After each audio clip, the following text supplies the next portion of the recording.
Maheshwari প্রোডাকশনসের official YouTube চ্যানেলে আজকে আবার সবাইকে স্বাগত জানাই। নমস্কার, আমি সেবা আচার্য। আজ আপনাদের জন্য নিয়ে এসেছি সাহিত্যিক শ্রীহবিক সরকার মহাশয় লেখা অ্যাডভেঞ্চারে ভরপুর গল্প মিত্তির বাড়ির গুপ্তধনের দ্বিতীয় পর্ব। শুরু হতে চলেছে মিত্তির বাড়ির গুপ্তধনের দ্বিতীয় পর্ব।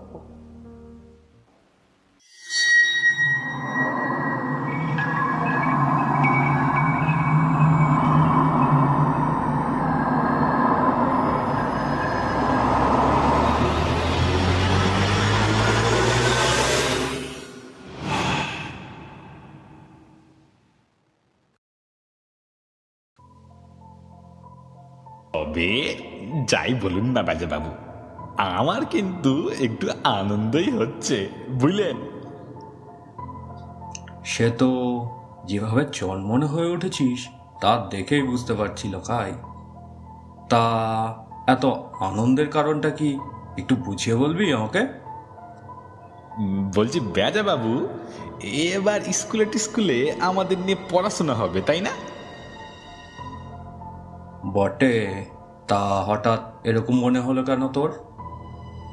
আমাদের পাশের পাড়ার বুচকির এবার 8 ক্লাস হলো যে, সেদিন শুনলাম ভজনকে বলছিল ওদের নাকি এবার ভৌত বিজ্ঞান টিজ্ঞান কিসব পড়াবে। ভৌত বিজ্ঞান মানে তো ভূতেদেরই বিজ্ঞান নয়?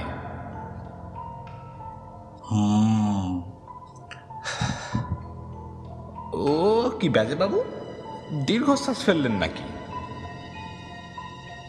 শ্বাসের আর কি দোষ। আচ্ছা লকাই, মাঝে মধ্যে তোর নিজেকে একটু কেমন কেমন লাগে না? লাগে তো।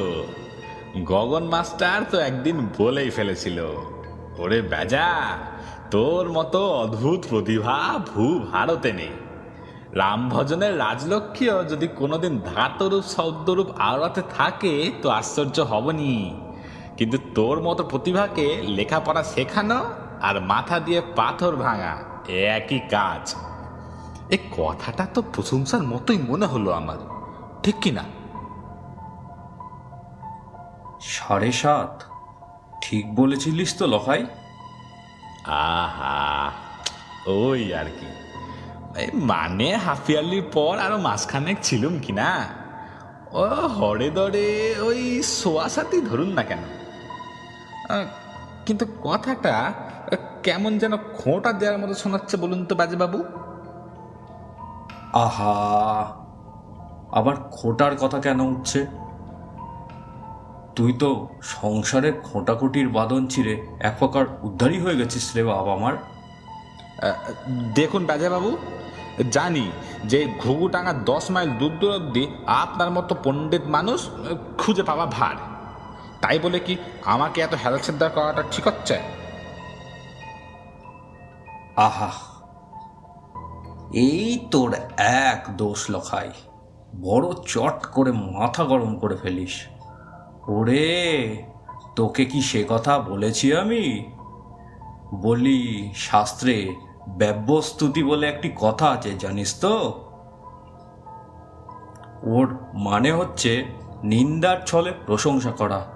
ধরে নে আমি তোর প্রশংসাই করলুম না হয়। তা হঠাৎ করে আমার এত প্রশংসা করার বায়ু উঠলে কেন শুনি? এই দেখো, ছেলে এখনো চটে আছে আমার উপর। বলি, এই বয়সে এত রাগ করলে যে সান্নিপাতিক কি সর্দি গরমি হয়ে একটা কাণ্ড বাঁধিয়ে ফেলবি দেখছি। ভূতের আবার সান্নিপাতিক আর সর্দি গরমি? বলি, লোকে তো সর্দি হলে খোনা গলায় কথা কয় দেখেছি, তা ভূতের সর্দি হলে কি ভূতে মহালয়ার সকালে ওই রেডিও বাবুর মতো মন্ত্র আড়াবে বাবু? এই তো ফের চনমনে হয়ে উঠেছিস দেখছি। সোনা আমার, লক্ষ্মী আমার, শোন লখাই, এখন নিজেদের মধ্যে রাগারাগি করে লাভ নেই। নিজেদের গোখুরির দণ্ড তো দিয়েইছি, কিন্তু তাই বলে যার জন্য এত হুজ্জুত হাঙ্গামা, সেইটে কি বিষ্ণুচরণের হাতে চলে যেতে দেখবি?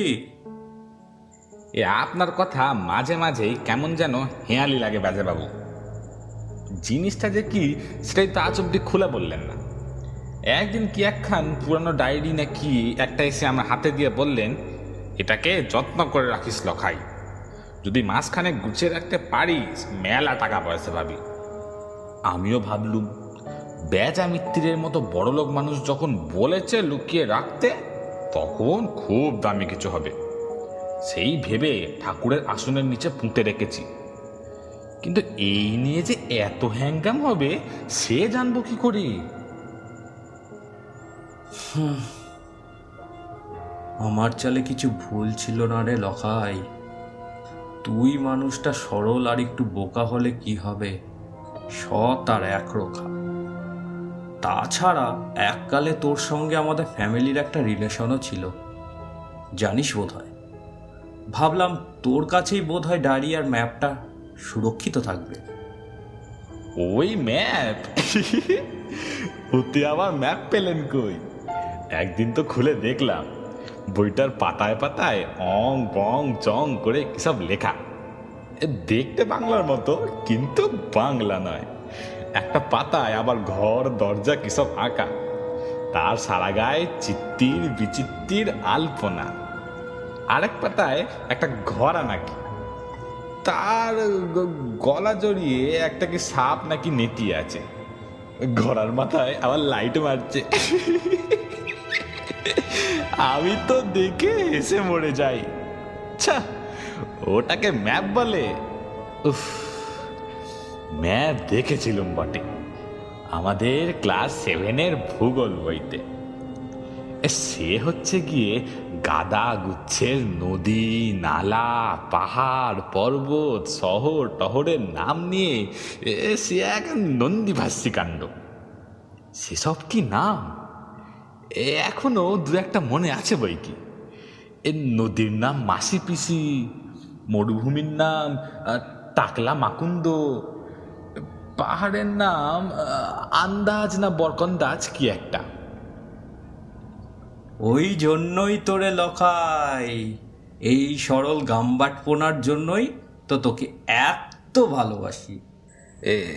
দেখুন বাবু, আপনি কিন্তু ফের খুবই অপমান টপমান করছেন। এবার কিন্তু ওসব ব্যাজাস্তুত না মাস্তুত কি একটা বললেন, ওসব বলে পার পাবেন না বলে দিচ্ছি।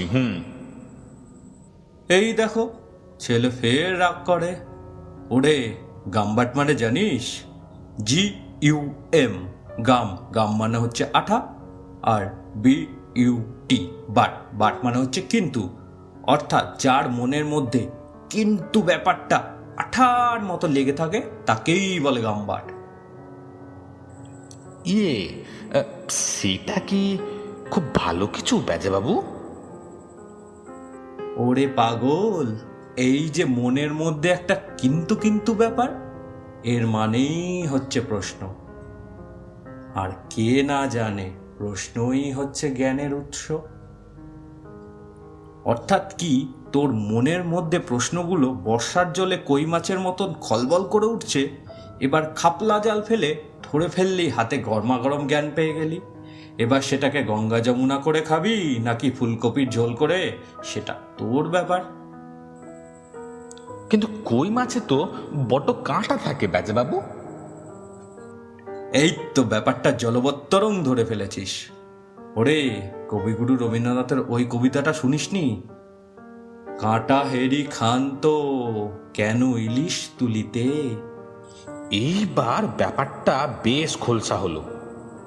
কিন্তু কিন্তু একটা কথা বলুন তো বাবু, আপনার অত পেল্লাই সাইজের প্রাসাদ থাকতে পুরানো ডায়েরিখানা আমার বাড়িতেই বা রাখতে দিলেন কেন? কারণ আছে রে লখাই, ঘোরতর কারণ আছে। বহুত দিনের চেষ্টায় যে ধাঁধার সমাধান করতে পেরেছিলাম, ভেবেছিলাম তার ফসল একাই ভোগ করব। কিন্তু যাকে শত্রু ভেবেছিলাম আর যাকে বন্ধু ভেবেছিলাম, তারা যে জায়গা পাল্টে ফেলবে সেটা আগে থেকে কি করে বুঝবো বল? সেই থেকেই কি গন্ডগোলটা পেকে উঠলো বাবু? সে আর বলতে, ভাগ্যিস ডায়েরিটা তোর কাছে আগে রেখে গেছিলাম। তুই তো জানিসই লখাই, তালা আর চাবি এক জায়গায় রাখতে নেই, তাতে চোরেরই সুবিধা হয়। সে কি আর বুঝিনি বেজে বাবু, আন্দাজ করেছি অনেকটাই, কিন্তু তাতে করে কি আর এই হ্যাঙ্গাম হুজ্জত থেকে আমি বা আপনি রক্ষা পেলুম? সেটা তোর দোষ নয় রে লখাই, পুরোটাই আমার নির্বুদ্ধিতা। ওই যে বললাম 70 চিনতে ভুল করেছি, তারই দণ্ডভোগ করছি এখন। এখন কি করণীয় বেজে বাবু? ওই ডায়েরিটা যেন তেন প্রকারে রক্ষা করতেই হবে। কিন্তু কি করে? এই তো বললেন ভজন নাকি ভিটে ছেড়ে পালাবার মনস্থ করছে। তা ও যদি বাড়ি ছেড়ে লম্বা দিয়েই থাকে, তাহলে কিসের কি রক্ষা করা? সেটাই তো চিন্তারে লখাই। আগে তোর ভাইপোর ওই বাড়ি ছেড়ে পালানোটা আটকাতে হবে, তারপর ম্যাপটা উদ্ধার করতে হবে, তারপর ওকে দিয়েই বাকি কাজ সমাধা করতে হবে। বাকি কাজ বলতে?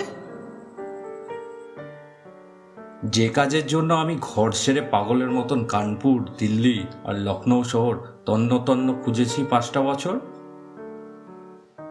কি কাজ বেজে বাবু? একটু খোলসা করে না বললে শরীরে মনে তেমন উৎসাহ পাচ্ছি না যে। সে তো তোকে এখন বলতেই হবে রে লখাই, এছাড়া উপায় তো আর নেই।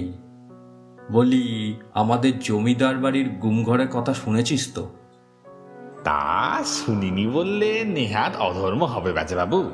এ হাজার হোক এত পুরুষের সম্পর্ক, কিন্তু সেসব তো সবই গল্প কথা। শুনেছি আজ অব্দি অনেক চেষ্টা চিত্তির করেও কেউ ওই গুম ঘরের খোঁজ পায়নি। কিন্তু তার সঙ্গে ওই ডায়েরির কি যোগাযোগ বেজে বাবু?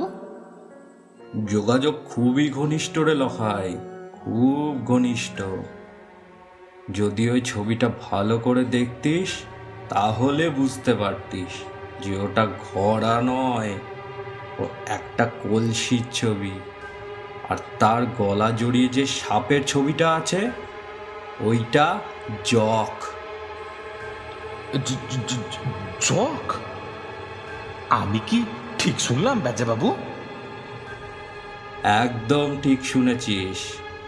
আর ঘোড়ার মুখের যে লাইট মারার কথা বলেছিলি, ওটা টর্চের লাইট নয় রে, ধনরত্নের আভা। তো তার মানে কি বেজে বাবু? তার মানে যেটা তোকে রাখতে দিয়েছিলাম তা যে সে ডায়েরি নয়, ওটা একটা গুপ্তধন খুঁজে পাওয়ার নকশা, আমাদের পূর্বপুরুষদের সঞ্চিত সম্পদ।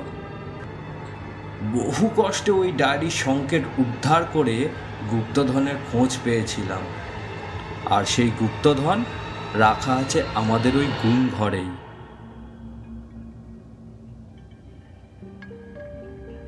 সন্ধেবেলার দিকটায় মনস্থির করেই ফেলল ভজন, না, ঘুঘুডাঙ্গায় আর থাকা চলবে না তার। কাকা মারা যাওয়ার পর থেকেই সে বুঝতে পেরেছিল যে ঝড় একটা আসবে, তবে সেটা যে এত তাড়াতাড়ি আসবে সেটা তার আন্দাজে ছিল না। শুতে যাওয়ার আগে ঘরটা একবার ভালো করে দেখে নিল ভজন। কাকা লখাই সামন্ত মারকুটে আর ডাকাবুকো লোক ছিল বটে, কিন্তু সংসারে তেমন হুঁশ ছিল না। ঘুঘুডাঙ্গার শেষ মাথায় এই বাড়িটা বানিয়ে গেছিলেন ভজনের বাবাই। ঘর বললে অবশ্যই দালান কোঠা কিছু নয়, ইটের গাঁথনিতে দুটো ঘর, মাথায় টালির ছাউনি। একটায় ভজন থাকে, আরেকটায় তার কাকা লখাই সামন্ত থাকত। ঘরের সামনে একটা ছোট বারান্দা, সেখানে বসে লখাই সামন্ত হাওয়া খেত আর সাধের লাঠিটাকে তেল খাওয়াতো। ভজন অত বুঝতো না, লাঠিটাকে অত তেল মালিশ করার কি আছে। লখাই হাসতো আর বলতো, নিজের ভালো মন্দ নিজেকেই দেখতে হয় রে বাপধন। এই লাঠির জোরেই যে কত চোর না এ বাড়ি থেকে দূরে আছে। এই লাঠি না থাকলে চোরেরা যে কবে বাড়ি লুটপাট করে নিয়ে যেত। তাদের কি এমন টাকা পয়সা আছে যা লোকে লুটে পুটে নিয়ে যাবে, সে কথাটা ভজন কোনো কালেই বোঝেনি। তাদের যা সম্পত্তির বহর, চোর বা ডাকাত দেখলে হয়তো হেসেই ফেলবে। খাট বলতে 2 ঘরে 2খানা পায়া ভাঙা চৌকি, ভাঙা পায়ার জায়গাটা ইট দিয়ে উঁচু করা। শোয়ার ব্যবস্থা বলতে তেল চিটে বালিশ আর কয়েকটা ছেঁড়া কাঁথা। তৈজসপত্তরের অবস্থাও সেই রকমই। বারান্দার এক কোণে একটা তোলা উনুন আর কিছু তোবড়ানো হাঁড়ি। একটু আগেই এক সেট থালা গেলাস নিজের চটের ঝোলাতে পুরে নিয়েছে ভজন। বাকি যা আছে সেসব নিয়ে যাওয়া আর রেখে যাওয়া একই ব্যাপার। এক সানকি পান্তা ভাত নুন আর লঙ্কা পোড়া দিয়ে মেরে দিয়েছে ভজন। কাল রাত ভোর হতে হতে উঠে পড়তে হবে তাকে। তারপর সম্পত্তি বলতে যা যা আছে, দুটো লুঙ্গি, একটা ছেঁড়া প্যান্ট আর 3টে রংচটা জামা, এসব নিজের ঝোলাতে নিয়ে কেটে পড়বে সে। শুধু কি তাই, দোনামোনা করে বহু কষ্টে জমানো বইগুলোর সঙ্গে সেই ডায়েরিটাও ঝোলায় পুরল ভজন। কাকা যখন অত যত্ন করে লুকিয়ে রেখে গেছে, তার মানে এর মধ্যে নিশ্চয়ই তেমন গুরুত্বপূর্ণ কিছু আছে। কাকা মারা যাওয়ার পর ভয় আর চিন্তায় হাত পা ঠান্ডা হয়ে গেছিল ভজনের। কি করবে, কোথায় যাবে, কিভাবে পেটের ভাত জোগাবে? এদিকে হাতে টাকা পয়সাও নেই একদম। তাই সে কাকার ঘর আঁতি পাঁতি করে খুঁজছিল, যদি অন্তত পক্ষে 2-1টা ছেঁড়া ফাটা নোটও পাওয়া যায়। বালিশ, তোষক, খাটের তোরঙ্গ, খাটের তলা কিছুই দেখতে বাকি রাখেনি সে। এমনকি দেওয়ালে টাঙানো ঠাকুর দেবতার ছবিগুলো অবধি নামিয়ে দেখেছে, যদি তার পেছনে 2-1টা নোট লুকিয়ে রাখা থাকে। কিন্তু কিচ্ছুটি পায়নি ভজন, একটা আধুলি অবধি না। বেজা কাকা কি কিছুই দেয়নি কাকাকে? কাকা এমনি এমনি খেটে মরছিল। শেষমেশ ঠাকুরের আসন ঘাঁটতে শুরু করে ভজন। আর সেই করতে গিয়ে সে ঠাকুরের আসনের নিচের মেঝেতে হালকা দাগটা খেয়াল করে। ভালো করে নজর না করলে বোঝা মুশকিল। দুরু দুরু বুকে আসনটা সরায় ভজন। কাকা ওখানে কিছু লিখে রেখে যায়নি তো? মাটি খুঁড়ে একটা প্লাস্টিকের প্যাকেট পায় ভজন। ভেবেছিল তাতে হয়তো কিছু টাকা পয়সা আছে, কিন্তু না, তার বদলে তার হাতে আসে এই ডায়েরিটা। ডায়েরিটা সাইজে ছোটই, বড় জোর 5 ইঞ্চি বাই 4 ইঞ্চি সাইজ হবে। লাল রঙের চামড়ায় বাঁধানো, পাতার সংখ্যা খুব বেশি নয়।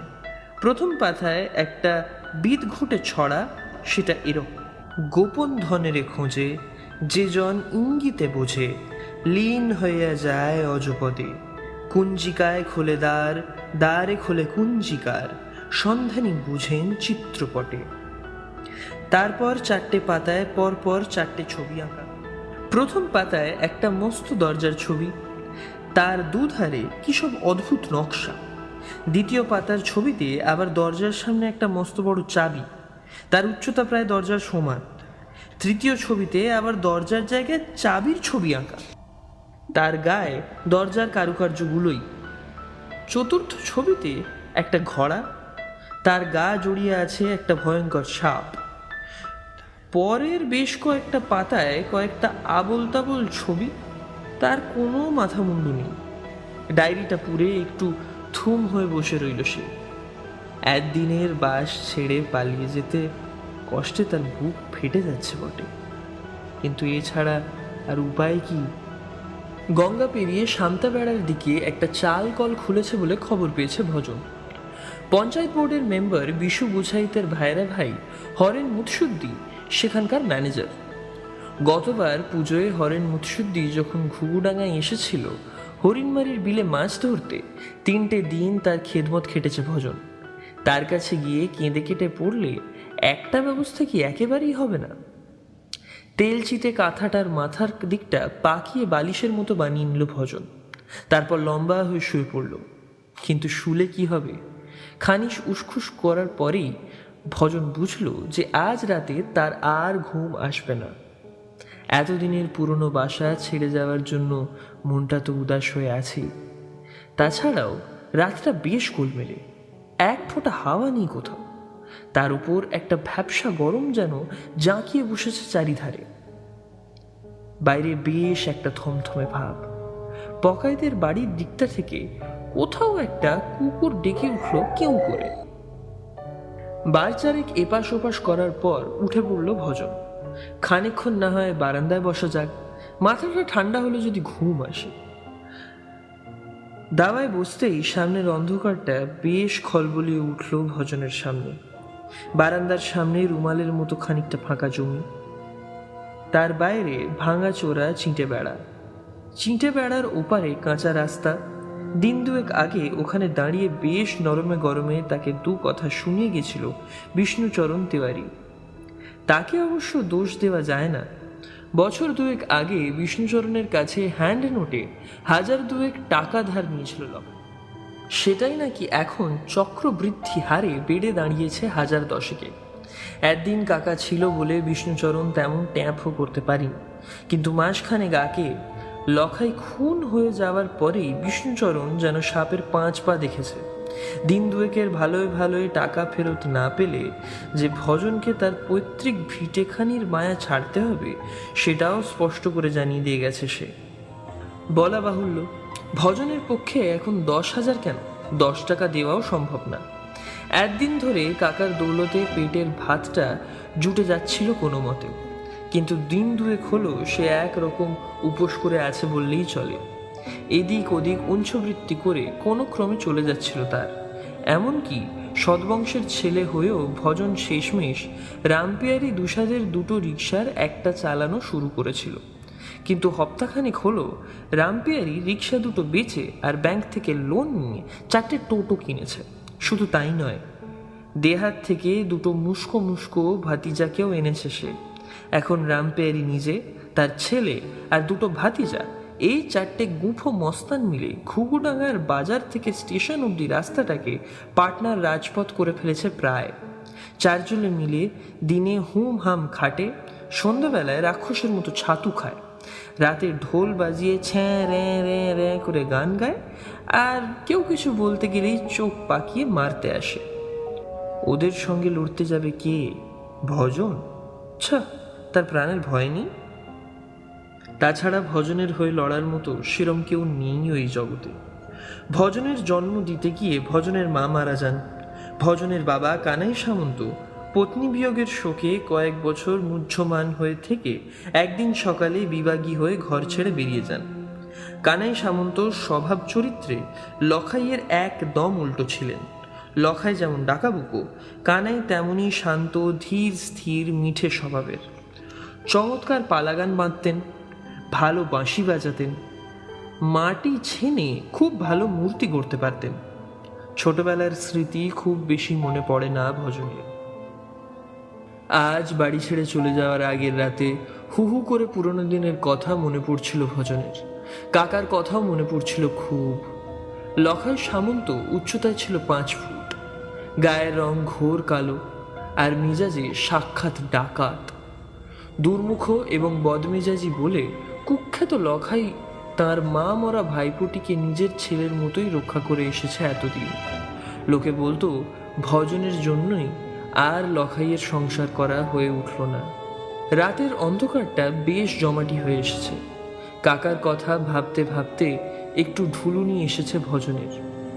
সেই হালকা ঘুমের ঘোরেই তার মনে হলো কানের কাছে একটা মশা যেন বিনবিন করছে। সেদিকে একটা আলতো চাপড় চালালো ভজন। বলা বাহুল্য, তাতে কিছুই হলো না। ঢুলতে ঢুলতেই কানের কাছে হাত নেড়ে মশাটাকে তাড়াবার চেষ্টা করছিল সে। আর তখনই মনে হলো তার কানের কাছে অত্যন্ত সরু গলায় কে তারস্বরে চিল্লাচ্ছে। চটকা ভেঙে উঠে বসল ভজন। এই গলা তার চেনা বললে কম বলা হয়। আজীবন এই চোপা শুনেই মানুষ হয়েছে সে, কিন্তু এখন তো সেসব শোনার কথা নয়। সেই সঙ্গে আরও একটা ব্যাপার লক্ষ্য করলো সে। চারদিকে বেশ একটা থমথমে আবহাওয়া তো ছিলই, এবার তার সঙ্গে যোগ হয়েছে আর একটা অন্য ব্যাপার। সামনের অন্ধকারটা বেড়ে উঠে একেবারে আলকাতরার মতো কালো হয়ে জাঁকিয়ে বসেছে। আর কোথাও কোনো শব্দ নেই, এমনকি ঝিঁঝিও ডাকছে না। ব্যাপারটা বোঝার চেষ্টা করছিল ভজন। ফের তখনই তার কানে ফের সেই শব্দ। ঢ্যাঁড়স, কুঁড়ে, গোবর গণেশ, নিজের 7 পুরুষের ভিটে ছেড়ে কেউ এভাবে আসে? এই জন্যই খাইয়ে পড়িয়ে বড় করেছিলাম তোমাকে। একেবারে সেই বাজখাই গলা আর গায়ে হুল ফোটানো গালমন্দ। ভুল করার কোনো চান্সই নেই। লখাই সামন্তর মেজাজকে ভয় করতো না এমন মানুষ ঘুঘুডাঙ্গায় একটিও নেই। ভজনের গায়ে কাঁটা দিয়ে উঠল। একে চারিদিকে একটা হুতুমথুম অন্ধকার, নিঝুম রাত, একটাও শব্দ শোনা যাচ্ছে না। তার মধ্যে এসব কি অলক্ষণে ব্যাপার স্যাপার। আরও খানিকক্ষণ কান পেতে রেখেও যখন আর কিছু শুনতে পেল না ভজন, তখন সে ঠিক করলো এবার গিয়ে ঘুমিয়ে পড়া যাক। আর ঘুমটাও পেয়েছে জব্বর, তাই বিছানায় শুতে শুতেই গাঢ় ঘুমে তলিয়ে গেল সে। পরের দিন ঘুমটা ভাঙতে ভজন বুঝতে পারল যে তার বাড়ি থাকার মেয়াদ আরও একদিন বেড়ে গেছে, কারণ এখন বেলা বেড়ে সূর্যি ঠাকুর এখন প্রায় মাথার ওপর, আর তার একটু জ্বর মতো লাগছে। গরিবের জ্বরজারি হলো গিয়ে উটকো অতিথি, জ্বালায় বটে কিন্তু বেশি দিন থাকে না। তাছাড়া রোগ ভোগ বাদ ব্যাধিরও নানান কাজকর্ম আছে, এক জায়গায় বসে থাকলে তাদের চলার কথা নয়। ফলে ব্যাপারটাকে আমল দিল না ভজন, কিন্তু তার চিন্তা অন্য জায়গায়। এক, আজকের দিনটা সে খাবে কি? দুই, বিষ্ণুচরণের লেঠেল এসে হাঁকার দিলে সে ঠিক কী বলে তাদের ঠেকাবে? বিছানা থেকে উঠে কুয়োতলায় গিয়ে চোখে মুখে জল দিল ভজন। ফিরে আসবে এমন সময় একটা জিনিস খুব অদ্ভুত লাগলো তার। কোনার শিউলি গাছটার পাশে পেয়ারা গাছটা ছিল না, এখন সে জায়গায় বেঁটে কুল গাছটা এলো কি করে? আর পেয়ারা গাছটা অমন বেড়ার কাছে ঘেঁষে চলে গেল কি করে? পায়ে পায়ে সেদিকে এগিয়ে গেল সে। ছোটবেলা থেকে সে দেখে আসছে শিউলি গাছের পাশে পেয়ারার গাছটা, আর তাদের পিছনে বেঁটে কুল গাছটা। এখন কি করে সেটা বদলা বদলি হয়ে যায়? চোখে ভুল দেখছে না তো? একটু দোনামোনা করে বটুয়াটা হাতে তুলে নিল ভজন, তারপর সেটার দিকে ভুরু কুঁচকে তাকিয়ে রইল। তার ঠাকুমার বটুয়াটা না, যেটা পুরী ঘুরতে গিয়ে নপাড়ার দত্ত দিদা এনে দিয়েছিল? একদম তাই, সেই রং জ্বলে যাওয়া বাসন্তী হলুদ রঙের বাটুয়া। এখন মাটি ফাটি লেগে তার অবস্থা কাহিল, কিন্তু প্রশ্ন হচ্ছে যে এই বাটুয়া তো ঠাকুমা ফেলে দিয়েছিল কবে, সেটা এখানে এলো কি করে? বটুয়ার দড়ি খুলল ভজন, ভেতরে এক তাড়া নোট, সবই 50 আর 100 টাকার। একটা নোংরা সুতলি দিয়ে বাঁধা। কাঁপা কাঁপা হাতে নোটগুলো তুলে নিল সে, গুনে দেখলো পাক্কা 1000 টাকা আছে। এই আশ্বিনের সকালে গামছা পরে কলতলায় দাঁড়িয়ে দ্বিতীয়বারের জন্য হতভম্ব হয়ে গেল ভজন। এই বটুয়া এখানে কি করে এলো? তার মধ্যে এত টাকা কি করে এলো? তবে কিনা পেটের জ্বালা বড় জ্বালা। তাছাড়া সাত সকালে এতবার হতভম্ব হওয়াটা ভালো দেখায় না। ভজন বটুয়াটা ঘরে রেখে কুয়োর জলে ঝটপট স্নান করে নিল। তারপর কাল রাতে যে ঝোলাটায় জিনিসপত্র ভরেছিল সে সেখান থেকে একটা ছেঁড়া প্যান্ট আর একটা তাপ্পি মারা জামা পরে বেরিয়ে পড়ল।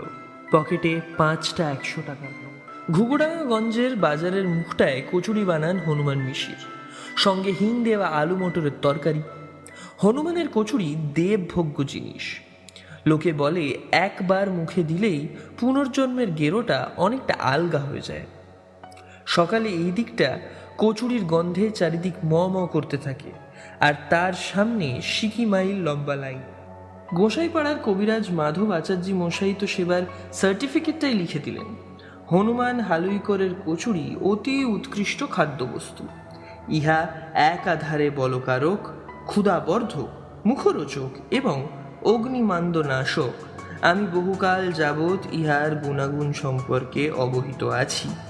সেই সার্টিফিকেট এখনো সযত্নে হনুমানের দোকানের দেওয়ালে টাঙানো। এখন বাজার উঠে যাওয়ার মুখে, লোকজন বেশি নেই। হনুমানের দোকানের উনুনের আঁচও নিভু নিভু। সামনে বেঞ্চে বসে ভজন দোনামোনা করে বলল, কচুরি হবে? হনুমান মিশির একটু ট্যারচা চোখে ওর দিকে তাকিয়ে বলল, হবে তো বটেই, কিন্তু মাংনা হবে না ভজনা, পয়সা লাগবে। তোমার আগের 50 টাকা এখনো বাকি আছে। পকেটে পয়সা থাকলে বুকে জোর আসে। ভজন পকেট থেকে একটা 100 টাকার নোট বার করে হনুমানের দিকে এগিয়ে দিয়ে গম্ভীর গলায় বলল, ভজন সামন্ত গরিব হতে পারে, কিন্তু ভিকিরি নয় হনুমানজি। এই নিন টাকা, আর হ্যাঁ, আগের টাকাগুলো কেটে রাখবেন কিন্তু। হনুমান মিশির টাকাটা ছো মেরে নিয়ে বলল, আরে আরে রামজি, এ তো তাজ্জবের বাত হয়ে গেল রে ভজনুয়া।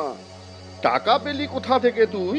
হনুমান মিশির বুদ্ধিমান লোক, সে বুঝে গেল যে ক্যাবলার হাতে কিছু পয়সা এসেছে। সে হেঁ হেঁ করে বলল, সে তো বটেই, সে তো বটেই। গরমা গরম কচুরি পাবি রে ভোজন। বলে দোকানের ছোকরা কর্মচারীটির দিকে একটা হাঁক দিল। अरे ओ राम प्रसाद, ये भोजुआ बाबू के लिए चट्टो कचौरी फटाफट भेजे लिया है मेरे बाप। और हाँ, सब्जी वब्जी भी ठीक ठाक ले आना, समझा क्या? হনুমানের দোকান থেকে 1 ডজন কচুরি আর গন্ডা খানিক মিঠাই খেয়ে পেটটা ঠান্ডা হলো ভোজনের। বোধ করি 5-6 মাস বাদে এমন অমৃত ভোজন জুটল। আর শুধু পেট ঠান্ডা কেন, বুকে বেশ একটা বলও অনুভব করছে সে। সেটা পেট ঠান্ডা হওয়ার জন্য না বুক পকেটে টাকা থাকার জন্য বলা মুশকিল, কিন্তু বিপত্তিও ঘটল তারপরই। হনুমানের দোকান থেকে বেরোবার মুখেই ভজনকে চেপে ধরল করিম খাঁ আর হরেকৃষ্ণ সাঁপু, বিষ্ণুচরণের 2 পোষা লেঠে। করিম খাঁ খপ করে ভজনের কলার চেপে বলল, কিরে শালা, মালিকের পয়সা মেটানোর নাম নেই, এখানে বসে মস্তি করে কচুরি খাওয়া হচ্ছে। হরেকৃষ্ণ কিছু একটা বলতে যাচ্ছিল, তার আগেই ভজন নিজের কলারটা ছাড়িয়ে নিয়ে করিমের গালে একটা পেল্লায় থাপ্পড় কষিয়ে বলে উঠল, চোপড়াও বেয়াদব, ভদ্রলোকের সঙ্গে কিভাবে কথা বলতে হয় কেউ শেখায়নি তোকে? ভজন রোগা পাতলা ছেলে, তার উপর আজ অবধি কেউ তাকে উঁচু গলায় কথা বলতেও শোনেনি। করিম খাঁ তাই থাপ্পড়টা খেয়ে এত হতভম্ব হয়ে গেল যে নিজের গালে হাত বুলোবার কথা অবধিও মনে রইল না তার। হরেকৃষ্ণর অবস্থাও তথৈবচ। তার হাত থেকে লাঠিটা ঠক করে পড়ে গেল মাটিতে। সেটা তুলে হরেকৃষ্ণর হাতে ধরিয়ে দিয়ে গম্ভীর গলায় ভজন বলল, একটু পরেই তোদের মালিকের সঙ্গে দেখা করে আসবো, জানিয়ে রাখিস। বিষ্ণুচরণ কিন্তু 50 টাকা পেয়ে খুশি হলো না মোটেই। টাকাটা ট্যাঁকে গুঁজে অপ্রসন্ন স্বরে বললেন, ये तो 500 रुपीज হলো রে ভজনা, রেস্ট অফ দ্য টাকা কোথায়? ভজন পায়ের উপরে পা তুলে বেশ একটা রাজকীয় হাসি হেসে বলল, পেয়ে যাবেন বিষ্টুবাবু, এ সপ্তাহেই পেয়ে যাবেন। ভজন সামন্ত কোনোদিন মিথ্যে কথা বলে না। কথাটা বেশ জাঁক করে বলল বটে, কিন্তু ভজনের বুকটা দুরু দুরু করছিল। এত টাকা সে পাবে কোথায়? বিষ্ণুচরণ ভুরু কুঁচকে ভজনের বসার ভঙ্গিটা লক্ষ্য করল। সে ঘাঘু লোক, যা বোঝার বুঝে নিল। মিষ্টি করে হেসে বলল, সে তো বটেই, আমি কি তোকে চিনি না ভজনা?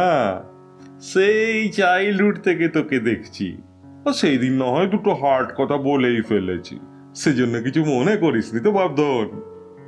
ভজন ভারিক্কি চালে বলল, তাই বলে কারোর বাড়িতে চড়াও হয়ে অপমান করাটা কোনো কাজের কথা নয় বিষ্টু কাকা। আপনার টাকাটা আশা করছি এই মাসেই দিয়ে দিতে পারবো। তাহলে আপাতত আমি উঠলাম। এই বলে বেশ রাজসিক ভঙ্গিতে বেরিয়ে গেল ভজন। ফুরু কুঁচকে খানিকক্ষণ সেদিকে চেয়ে রইল বিষ্ণুচরণ, তারপর বলল, মেয়েটারটা কি ঘটলো, কিছু বুঝলি হরে? হরেকৃষ্ণ বলল, ছোকরা কোনো গতিকে কিছু টাকা পয়সা পেয়েছে মনে হয়, নইলে আপনার গতিতে এসে আপনার উপরেই চোটপাট করে যায় এমন লোক তো বেশি দেখিনি কর্তা। বিষ্ণুচরণ চিন্তিত মুখে বলল, এই ছোকরা মানি পেল কোথায়? আর যদি ধারের টাকাটা মিটিয়েই দেয় তাহলে লোখাইয়ের হাউসটাই বা হাতে পাই কি করে? করিম খাঁ মাথা চুলকে বলল, গোস্তাপি মাফ করবেন হুজুর, কিন্তু ওই ভাঙাচোরা মকান কিনে কি খুব লাভ হবে? গাঁয়ের একেবারে শেষের দিকে জমিন, তাও আবার এই এতটুকু। জমিটা তো আমি চাইছি না রে করিম, আমার ওই বাড়িটা দরকার। কিন্তু সে তো একেবারে পোড়া ঝুরঝুরে মকান হুজুর। ওই ব্রোকেন ঝুরঝুরে বাড়ির মধ্যেই কোথাও একটা স্মল ডায়েরি লুকোনো আছে, বুঝলি করিম? ওইটে আমার চাই, যে করে হোক। হরে কৃষ্ণ মাথা চুলকে বলল, একটা ডায়েরির জন্য এত খাটাখাটুনি কেন কর্তা? বিষ্ণুচরণ দীর্ঘশ্বাস ফেলে বলল, আছে রে হরে, আছে, বিস্তর কারণ আছে। ওটার জন্যই নাইটে ভালো ঘুম হচ্ছে না আমার। করিম খাঁ ভারী অবাক হয়ে বলল, তার জন্য তো হাঙ্গামা দরকার কি হুজুর? বলেন তো শেখপাড়ার মইনুল হাকিমকে ডেকে আনি, এমন দাওয়াই দেবে না যে বিস্তরে শুলেই ঘুমিয়ে যাবেন। বিষ্ণুচরণ কুপিত হয়ে করিমের দিকে চেয়ে রইল কিছুক্ষণ, তারপর মধুর স্বরে বলল, হ্যাঁ রে করিম, তোদের মইনুল হাকিমের কাছে ব্রেনে গ্রে ম্যাটার বাড়াবার কোনো ওষুধ নেই? করিম চিন্তিত মুখে বলল, ছানবিন করলে হয়তো তাও পাওয়া যাবে, কিন্তু আপনার কি নিন্দের সাথ সাথ মগজের ঘিলিও চাই হুজুর? সে তো ঝামেলার কাম মালুম হচ্ছে। কাল তাহলে মইনুল চাচাকে এত্তালা দেখেই দিই। বিষ্ণুচরণ কথাটা শুনে এত অবাক হয়ে গেল যে মুখে কথা জোগালো না তার। সেই সুযোগে হরেকৃষ্ণ বলল, কর্তা, বলছি কি এইসব ছোটখাটো জিনিস তুলে আনার জন্য এক গনুচরি তো আছে। নইলে হুকুম দিন, 4টে লেঠেল নিয়ে সারা বাড়ি তছনছ করে ফেলি। ওই তো দুটো ভাঙাচোরা ঘর, খুঁজে পেতে আর কত সময় বা লাগবে? বিষ্ণুচরণ বলল, ওহো ওহো, ও সব প্যান্ডেমোনিয়াম একদম না। কয়েকদিন আগেই একটা ট্রাবল গেছে। সেসব থিতিয়ে যাওয়ার আগে আমি কোনো রকম কোনো ডিস্টার্বিং এ জোড়াতে রাজি নই। হরে কৃষ্ণ বলল, ডায়েরিটা তো ভজনের কাছেও থাকতে পারে কর্তা। তা গোটা বাড়িটা দখল করার দরকার কি? ওকে একদিন তুলে এনে পেট থেকে কথা আদায় করে নিলেই তো হয়। বিষ্ণুচরণ চিন্তিত মুখে বলল, না রে হরে, আমার মনে হয় ডায়েরিটা ওই লখাইয়ের হাউসেই কোথাও লুকোনো আছে। বেজা মিত্তির কি যেমন তেমন হিউম্যান ছিল রে, বুদ্ধিতে আমাকেও টক্কর দিত। আমি তো প্রথমে বিলিভই করিনি যে লোকটা ডায়েরিটা নিজের অত বড় ম্যানশনের বদলে লখাইয়ের বাড়িতে লুকিয়ে রেখেছে। ইন্টেলিজেন্সিয়াটা ভাব একবার। তোর কি মনে হয় লোখাই বা বেজা ওই ডায়েরিটা এমন জায়গায় হাইড রাখবে যেখানে ওই ভোজনের হাত পৌঁছাবে? হরে কৃষ্ণ চিন্তিত স্বরে বলল, তাহলে তো ব্যাপারটা আরো ঘোরালো হয়ে দাঁড়াচ্ছে কর্তা। সে ডায়েরিটা যে আমরাও উদ্ধার করতে পারবো তারই বা গ্যারান্টি কি? বিষ্ণুচরণ গম্ভীর গলায় বলল, গ্যারান্টি থাক না থাক, ট্রাই আমাদের করতেই হবে রে হরে। ওর ওপর অনেক কিছু ডিপেন্ড করে আছে। অনেক দূর অ্যাডভান্স করে এসেছি রে হরে, এখন আর ব্যাক করার উপায় নেই। করিম বুক চিতিয়ে বলল, তাহলে হুকুম দিন হুজুর, ভাতিজাকেও একদিন সময় সুযোগ বুঝে চাচার কাছে রওয়ানা করিয়ে দিই, ঝামেলা খতম। বিষ্ণুচরণ খেয়ে উঠল, হরে গাছ পাঠাটাকে কাছাড়ি থেকে এক্ষুনি থ্রো আউট করে দে তো। বাট আর বুদ্ধি তো নয় খাজা জ্যাকফ্রুট। বলছি আমি কোনো হাঙ্গামা হুজ্জুতি চাইছি না, ইনি একেবারে রায়েট করতে ছুটেছেন। এই জন্যই বলি শুধু হাতে পাই বড় হয়েছিস তোরা, ব্রেনে বুদ্ধি বলতে কিচ্ছু নেই। এই কদিন আগেই একটা ব্লাডি হয়ে গেছে গ্রামে। তোদের কি ধারণা পুলিশ নজর রাখছে না? তারপরে আর একটা মার্ডার করতে চাস? দুই সাঙাত অনুতপ্ত মুখে দাঁড়িয়ে রইল। শোন করিম, যা করার মাথা কুল করে করতে হবে। তোরা শুধু গনুকে বলে দে ভজনের বাড়ির উপর নোটিশ রাখতে। সাসপেক্টিং কিছু দেখলে যেন আমাকে এসে জানায়। আর টাকাটাও পেল কোত্থেকে তার একটা পাত্তা লাগানোর ব্যবস্থা কর। যা করবি চুপি চুপি, দেখিস ক্রো বার্ডেও যেন টের না পায়। হেমনলিনী দেবী কুন্দুলে হিসেবে শুধু ঘুঘুডাঙ্গায় কেন, পুরো পরগনায় বিখ্যাত। অমন কাংস নিন্দিত কণ্ঠ, অমন বাছা বাছা বাক্যবানের ছটা, অমন কথার পিঠে লাগসই কথা গুঁজে দেওয়া, অমন মন মাথা আর থুতনি নেড়ে টেড়ে আসা, সে জিনিস দেখেও সুখ, শুনেও পুণ্য। লোকে বলে কলহ পটীয়সী শূর্পণখা পরজন্মে হেমনলিনী হয়ে আবির্ভূত হয়েছেন। হেমনলিনী আসরে নেমেছেন শুনলে মুখে মুখে কথা রটে যায়। আশেপাশের পাড়ায় লোকজন ঠেলাঠেলি করে পিসিমার শো দেখতে আসে। এমনও দেখা গেছে হেমনলিনী মুখে ফেনা তুলে লড়ে যাচ্ছেন, ওদিকে চারিদিকে দর্শকদের ক্যা বাত, মাশাল্লাহ, বেহাত খুব ধ্বনিতে মুখরিত। আজকাল তো অনেকে হায়ার করেও নিয়ে যাচ্ছে হেমনলিনীকে। বিভিন্ন কাজের জন্য হেমনলিনী বিভিন্ন রেট হেঁকে থাকেন। স্কুলের হেডমাস্টারের সঙ্গে ঝগড়া করার রেট এক, ননদ বৌদির ঝগড়ার রেট আর এক, আর পাশের বাড়ির ভাড়াটে হলে আলাদা দাম। তবে সরকারি দপ্তরে গিয়ে ঝগড়া করবার জন্য পিসি চড়া দরই হাঁকেন। সার্ভিস চার্জের সঙ্গে সার্ভিস ট্যাক্স আলাদা। এদিকে হেমনলিনীর দৌলতে ঘুঘুডাঙ্গার সম্মান গেছে বেড়ে। লোকে আজকাল হেমনলিনীকে ঝগড়ুটে বলে না, বলে কলহ শিল্পী। দেখলে সশ্রদ্ধভাবে রাস্তার ধারে সরে দাঁড়ায়, বলে মাননীয়া রোদে বেরিয়েছেন। পাড়ার লোকজন বিশু গুছাইতকে ধরে বসেছে হেমনলিনীর জন্য একটা পরেলশ্রী উপাধির ব্যবস্থা করার জন্য। আজ বিকেলের দিকটায় হেমনলিনী জলমুড়ি খেয়ে এসেছেন সতীশ চাকলাদারের দাঁতের ডাক্তারখানায়। সতীশ চাকলাদার এর ব্যাপারে শুনেছেন, তবে সাক্ষাৎ মোলাকাত আগে হয়নি একেবারে। তিনি একটা মোটা মেডিকেল জার্নাল খুলে পড়ার চেষ্টা করছিলেন। আগের দিনের মতোই একজন দুজন করে লোক জমা হচ্ছিল আড্ডার নেশায়। গগন মল্লিক এখন এসে পৌঁছনি। হেমনলিনী ডাক্তারখানার সামনে দাঁড়িয়ে সতীশ চাকলাদারের উদ্দেশ্যে মধুর স্বরে বললেন, হ্যাঁ রে ভালো মানুষের বউ, তুই আমাদের গ্রামের নতুন দাঁতের ডাক্তার নাকি?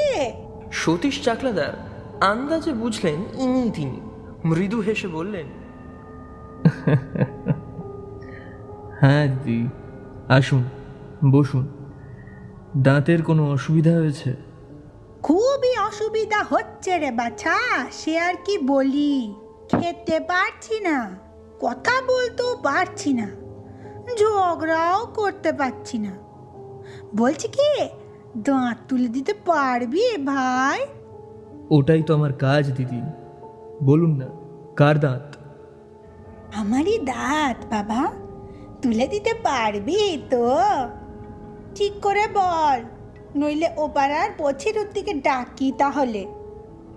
বছিরুদ্দি মিয়া কুঁয়ো সারায় বলে শুনেছিলাম। সে দাঁতের ডাক্তারিও শুরু করলো নাকি? চিন্তিত হয়ে পড়েন সতীশ চাকলাদার। এই তো বড় চিন্তার বিষয় হয়ে দাঁড়ালো দেখছি দিদি। পারবি বাবা, ভরসা দিচ্ছিস তো? তাহলে চল বাবা, আর দেরি করিসনি। আমার বাঁধানো দাঁতখানা মুখ ধুতে গিয়ে কুয়োয় পড়ে গেছে, একটু তুলে দে দেখি। সতীশ চাকলাদার খানিকক্ষণ স্তম্ভিত হয়ে চেয়ে রইলেন। উপস্থিত বাকিরাও তথৈবচ। হাতে পায়ে সার ফিরে পেতে সতীশ ডাক্তার হাত জোড় করে বললেন, চোয়ালের দাঁত তুলে দিতে পারি দিদি। আপনি এলেন, চেয়ারে বসলেন, একটা ইঞ্জেকশন দিয়ে টক করে দাঁতটা তুলে দিলাম, তাও একটা মানে হতো। কুয়োয় পড়া দাঁত তোলার বিদ্যে তো শিখিনি দিদি ভাই। সঙ্গে সঙ্গে পিসিমা স্বরূপে প্রকটিত হলেন। বলি অনামুক অনাচ্ছিষ্টি অলপে, বলি দাঁতটা যেখানে পড়ে আছে সেখানে না গেলে তুলবি কি করে শুনি? বলি এত নেকাপড়া করেছিস, বুদ্ধি শুদ্ধি কি সেই খোকাটির মতোই রয়ে গেছে? হ্যাঁ রে মিনসে, তোর ডাক্তারের সার্টিফিকেট আছে তো? নাকি ভেজাল কাগজের টুকরো দিয়ে আমার মতো সাত চরে রাখারে না এমন মানুষের বুকে পা দিয়ে দাঁড়িয়ে উপড়ছিস? হেমনলিনী বোধহয় এই ব্লিথযোগ ক্রিক আরও কিছুক্ষণ জারি রাখতেন, যদি না পেছন থেকে গগন মল্লিকের বজ্র নির্ঘোষ ভেসে আসত, এখানে আবার কার ওপর খেপলে গো হেমদি?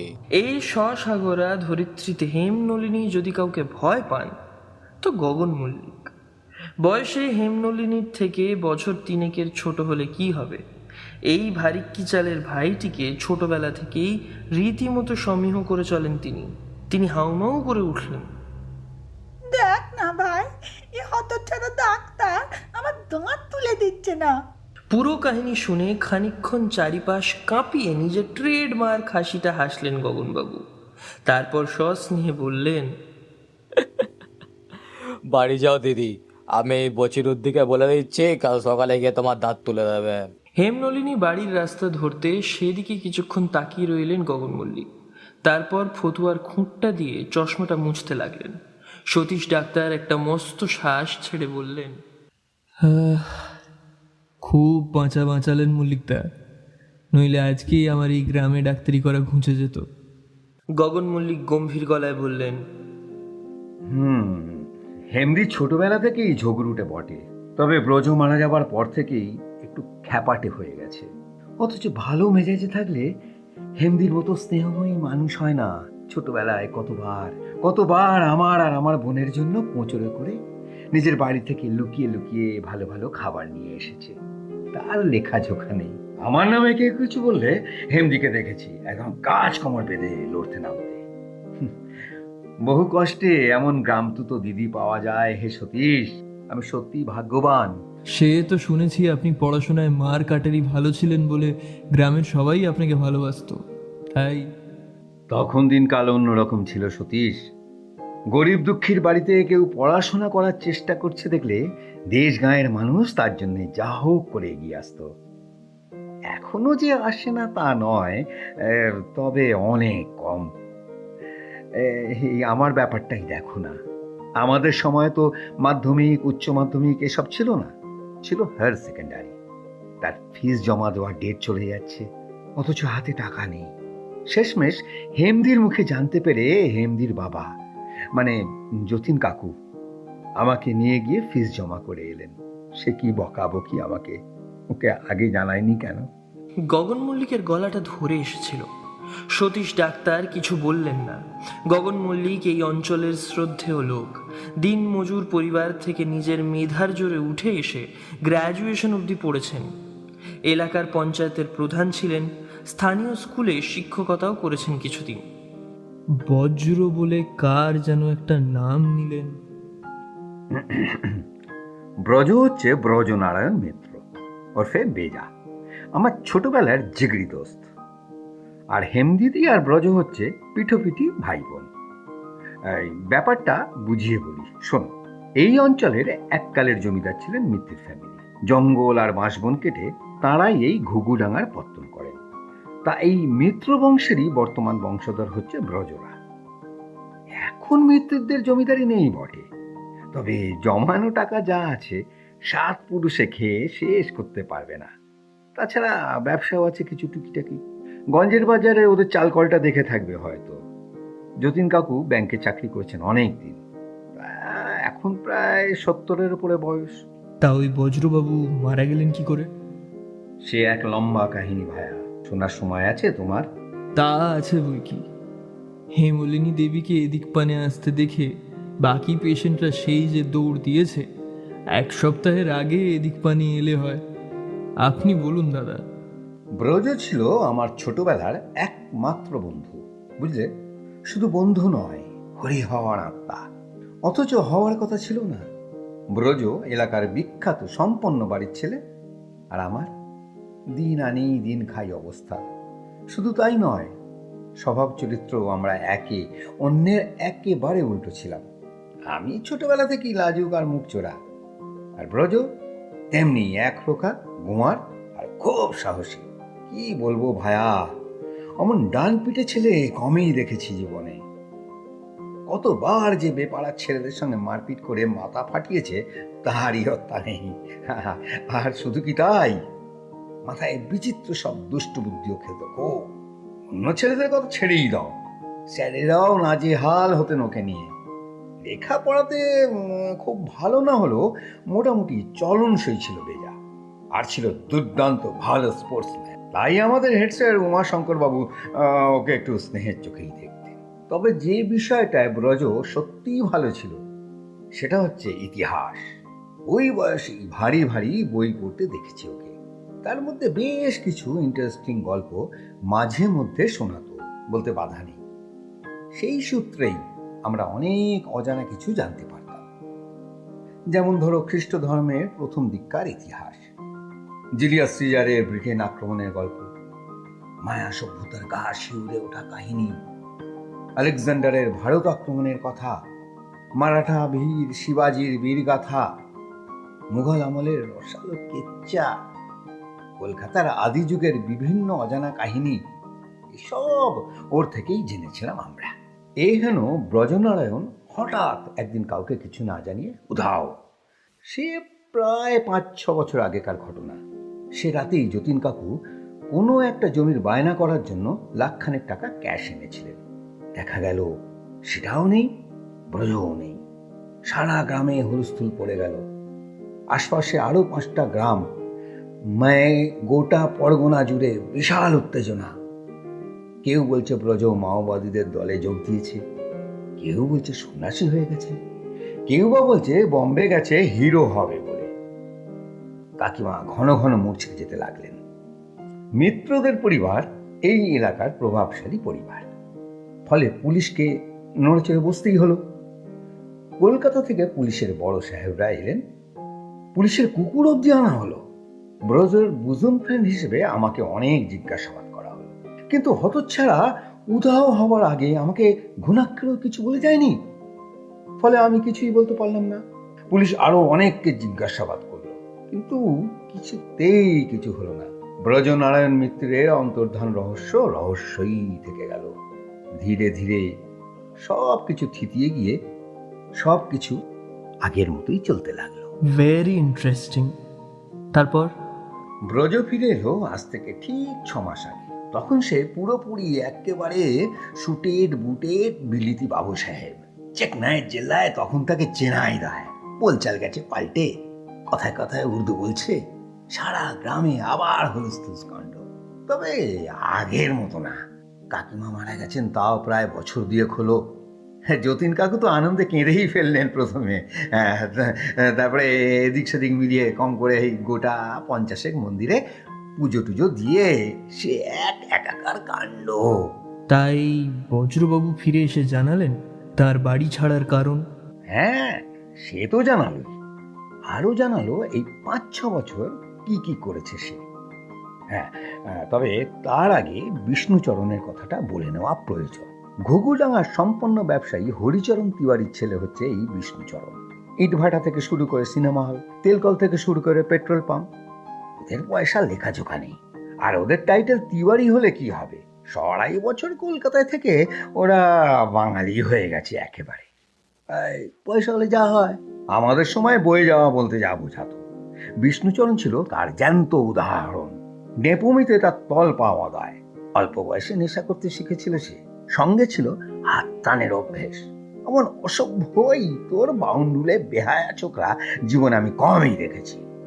এই বিষ্ণুচরণের সঙ্গে ব্রজর কি করে যে বন্ধুত্ব হলো বলা মুশকিল।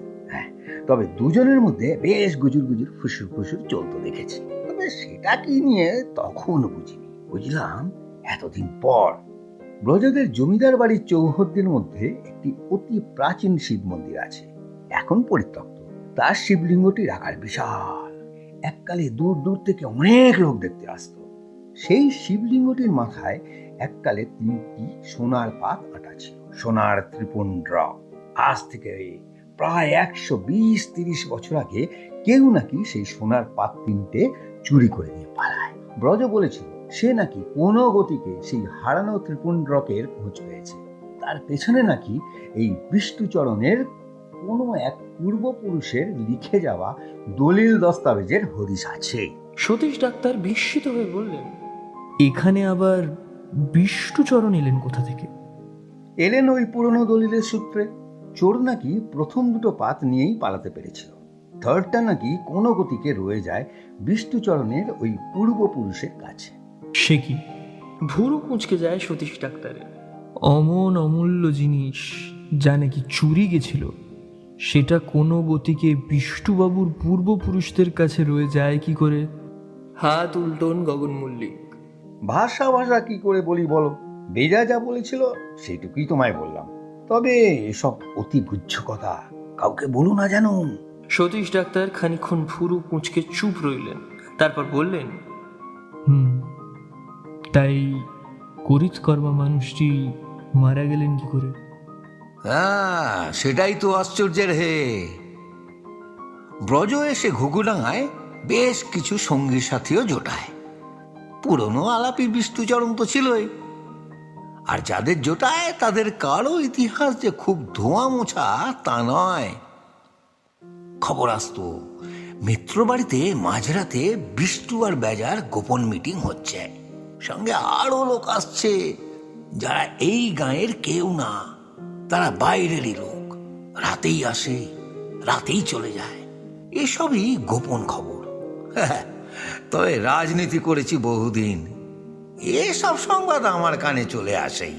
হ্যাঁ, জানি না কেন আমার মনে হয়েছিল ব্রজর এখানে ফিরে আসাটা হঠাৎ নয়, এর পেছনে কোনো অন্য উদ্দেশ্য আছে। তা আজ থেকে মাসখানেক আগের 23 তারিখ অমাবস্যার রাত, আমি শুয়ে শুয়ে একটা বই পড়ছি। এমন সময় হঠাৎ করে বোমা আর গুলির আওয়াজে ঘুঘুডাঙ্গা পুরো কেঁপে উঠল যেন। আমি তো হতভম্ব। প্রথমে তো মনে হলো ভারত পাকিস্তানের যুদ্ধ শুরু হয়ে গেছে বুঝি, এমনই দাপট সে বোমাবাজির। একটু সামলে উঠে থানার দারোগা ভূপেন আচার্যকে ফোন করলাম। হ্যাঁ, আরে তিনি তো কেঁপে কেঁপে অস্থির। তারপর গাঁয়ের আর 5 জনকে জুটিয়ে এনে দেখি ওইদিকে ওই মোড়ের মাথায় যে বটগাছটা, সেখানে গোটা কয়েক লাশ পড়ে, আর তার মধ্যে একটা আমাদের ব্রজবাবুর। এই গল্পটা ভাষা শুনেছিলাম বটে, খবরের কাগজেও বেরিয়েছিল বোধহয়।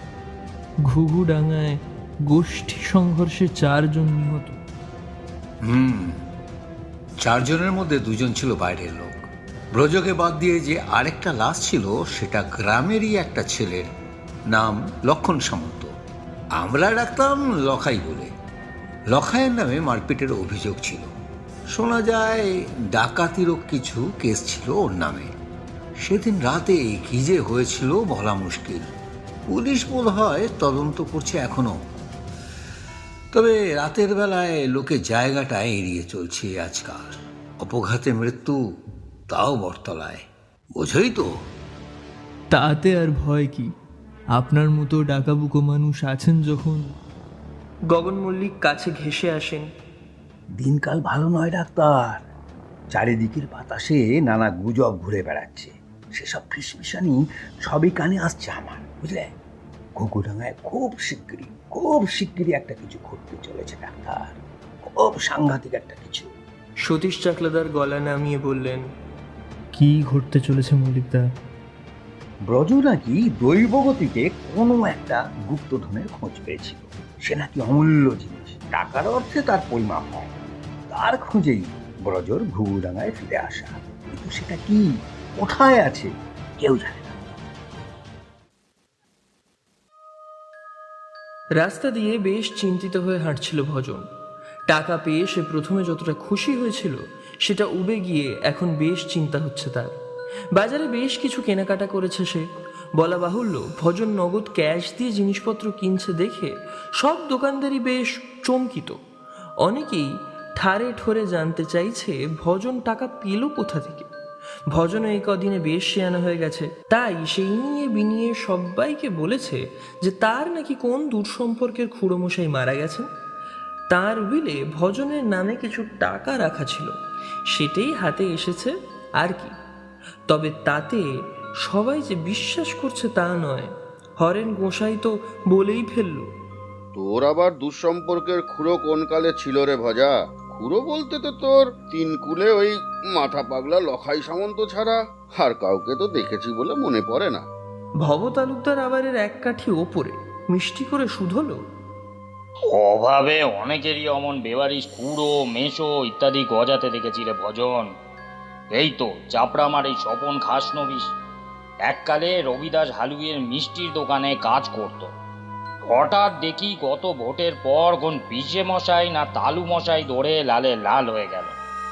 এখন তার 3-3টে পাঞ্জাব লরি, গঞ্জের বাজারে 2-2খানা চালকল, তার উপর শুনছি নাকি প্রমোটারির ব্যবসাতেও নামবে।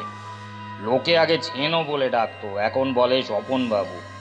তা তুইও তেমন কোনো ঘুরো পাসনি তো ভজন?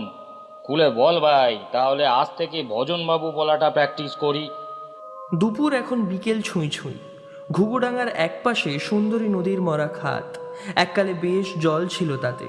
ভজন ছোটবেলায় কাকার হাত ধরে এখানে মাছ ধরতে আসতো। এখন সুন্দরী নদী হেজে মজে গেছে। ভজন সেই শুকনো নদী খাত পেরোতে পেরোতে হঠাৎ করে কানের কাছে একটা বিনবিনে স্বর শুনে দাঁড়িয়ে পড়ল। কে যেন চিল্লিয়ে চিল্লিয়ে বলছে, অসভ্য, ইতর, বাঁদর, গৌক্ষ, রাত দিন হারমাস কালি করে তোকে মানুষ করেছি এই জন্যেই। ভজন হাত জোড় করে বলল, আর ভয় দেখিও না কাকা, সকালে যা খেল দেখালে তাতেই মাথা তাজ্জিম করছে। কি চাও এবার বলো তো ঠিক করে। কানের কাছে সেই বিনবিনে স্বর এবার মারাত্মক ক্রুদ্ধ। হত ছাড়া নিকম্মার ঢেকি অপদার্থ, ভাবলে কি করে যে সামন্ত পরিবারের ভিটে বিষ্ণুচরণের হাতে ছেড়ে দিয়ে পগার পার হবি তুই? তোর একটা মান অপমান বোধ নেই? নিজের বাড়িঘর ছেড়ে পালাতে লজ্জা করবে না তোর? ভজন কুই কুই করে বলল, কি করব বলো কাকা, আমার কি আর উপায় আছে কোনো? বিষ্ণুচরণ যে দুবেলা বাড়ি এসে হুমকি দিয়ে যাচ্ছে। বিষ্টুর এত বড় সাহস হয় কি করে তোকে হুমকি দেওয়ার? তাকে মুখের ওপর না করে দিতে পারিসনি? না কাকা, আমারও তো সাহস নেই। তাছাড়া বিষ্টু বলেছে তুমি নাকি বাড়ি বন্ধক দিয়ে টাকা ধার নিয়েছিলে। এখন সে টাকা শুদ্ধ না পারলে আমি কি করব বলো? তুমি বেঁচে থাকলে তাও না হয় একটা কথা ছিল। এবার প্রায় কামান গর্জন। কি? আমি বাড়ি বন্ধক দিয়ে টাকা নিয়েছি? এত বড় মিথ্যা কথা? বিষ্টু হতচ্ছাড়া এই বলেছে বুঝি? আগে হ্যাঁ। ডাহা মিথ্যে কথা। আমি মোটেও বাড়ি বন্ধক রেখে টাকা নিইনি। টাকা নিয়েছিলাম হ্যান্ড নোটে। সেটা যে চক্রবৃদ্ধি হারে বেড়ে 10,000-এ দাঁড়াবে সেটাই বা আমি জানবো কি করে? ভজন হতাশ সুরে বলল, সে আর এখন বলে কি লাভ? ধান নেওয়ার সময় মনে ছিল না? এখন বিষ্টুচরণ যদি গায়ের জোরে বাড়ি দখল করতে চায় তো আটকাবো কি করে? তাই বলে বাড়ি ছেড়ে পালাবি? হতচ্ছাড়া, বেয়াক্কেলে। ভজন একটু গরম হয়ে বলল, দেখো কাকা, বেশি মেজাজ দেখিও না। ধান নিয়েছো তুমি, শুদ্ধে হবে আমাকে। এটা কোথাকার আইন একটু বলবে আমাকে? আর সেটা না পারলে আমারই বা কি দোষ সেটা জানতে পারি কি? লখাইয়ের ভূত খানিক শ্রিয়মান হয়ে বলল, কথাটা অবশ্যই ঠিক বলেছিস রে খোকা, তবে কি না। তার আগেই ভজন তিক্ত স্বরে বলল, তোমার ধার তোমারই শোধ করা উচিত ছিল কাকা। এখন তার আগেই ফৌত হয়ে বসে আমার ওপর চোটপাট করে লাভ আছে কিছু? এখন বরং এর থেকে বাঁচার কিছু উপায় থাকলে বলো, নইলে আমি কালই চললাম বাড়ি ছেড়ে। এ ছেলের মেজাজ দেখো একবার। নেহাত বেজাবাবু বললেন তাই আসা, নইলে এত বড় একটা কাণ্ড বাঁধিয়েছিস, সে খবর কি পেতুম?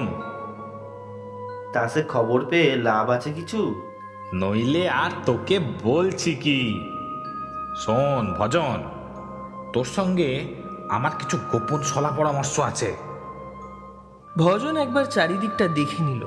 এই পড়ন্ত দুপুরে সুন্দরী নদীর চরে দূর দূর অবধি কেউ নেই। সে উদাস মুখে বলল, সলা পরামর্শ শোনারও তো একটা খরচা আছে নাকি? সকালে যা টাকা পেয়েছিলাম সেসব তো ফুট করাই হয়ে গেছে। এবার পরামর্শের সঙ্গে সঙ্গে কিছু নগদ ছাড়ো তো দেখি কাকা। হ্যাঁ রে খোকা, তুই আমাদের ভজন তো। বলি 7 চড়ে তো রা কাটতি না, তোর পেটে পেটে এত সেয়ানা বুদ্ধি গজালো কি করে বল দেখি?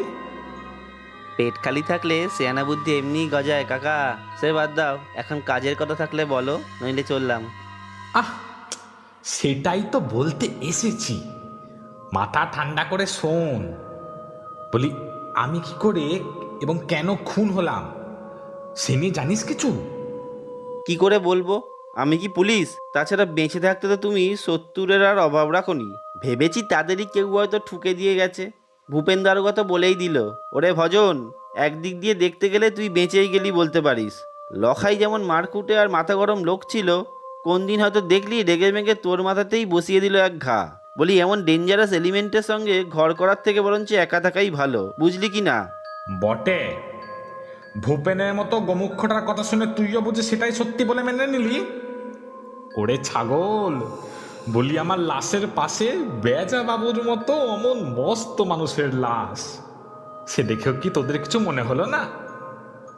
ভজন হাত উল্টে বলল, মনে হইবা আমার লাভ, তখন কি আমার মাথার ঠিক আছে কাকা? একদিকে লোকে বলছে তোর খুঁড়ো ভালো মানুষ ছিল কি না, তাই কেউ ঠুসে দিয়ে গেছে। এদিকে পুলিশ বলছে ঝটপট লাশ জ্বালিয়ে দে ভজন, নইলে পরে হাঙ্গামা হবে। আমার হাতে তেমন পয়সাও নেই যে তোমার দাহ কার্য করতে পারবো। তখন শেষমেশ ওই বিষ্ণুচরণ নিজে এগিয়ে না এলে হয়তো তোমার দাহ কার্য, সাধ্য শান্তি এসবের কিছুই হতো না। আর ব্রজবাবুর খুন নিয়ে হাঙ্গামা কেন হয়নি সে মিত্তির বাড়ি বলতে পারবে।